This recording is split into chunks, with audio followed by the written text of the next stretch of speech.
চাঁপাই নবাবগঞ্জ সীমান্তে চকোপ্লাস সিরাপ সহ এক মাদক কারবারিকে আটক করেছে বিজিবির। চাঁপাই নবাবগঞ্জ থেকে মাহিদুল ইসলাম ফরহাদের পাঠানো তথ্য ও ভিডিওচিত্রে দেখুন বিস্তারিত। চাঁপাই নবাবগঞ্জ জেলার শিবগঞ্জ সীমান্তের বিভিন্ন এলাকা জুড়ে মাদক চোরাকারবারিদের চোরাচালান প্রচেষ্টা ভালোভাবেই প্রতিহত করে আসছে মহানন্দা ব্যাটালিয়নের ৫৯ বিজিবির সদস্যরা। এই সকল চোরাকারবারিরা উপজেলার শাহবাজপুর এবং বিনোদপুর ইউনিয়নের সীমান্তে মাদক চোরাচালান পরিচালনা করলেও বিজিবির চোখ ফাঁকি দিতে সম্প্রতি এদের সহযোগীরা দাইপুকুরিয়া ইউনিয়নের সীমান্ত এলাকা বেছে নেয়। কিন্তু এতেও শেষ রক্ষা হয়নি।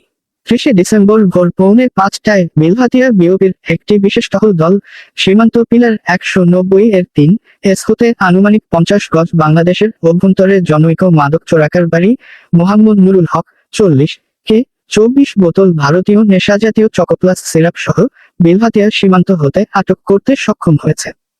এই ব্যাপারে মহানন্দা ব্যাটালিয়নের ৫৯ বিজিবির অধিনায়ক লেফটেন্যান্ট কর্নেল গোলাম কিবরিয়া বিজিএম বিষয়টির সত্যতা নিশ্চিত করে বলেন, চোরাকারবারিরা মাদক চোরাচালানের যতই পদ্ধতি অবলম্বন করুক না কেন, সকল প্রকার মাদক চোরাচালান ও মাদক চোরাকারবারিদের প্রতিরোধে আমাদের ঐকান্তিক প্রচেষ্টা অব্যাহত রয়েছে।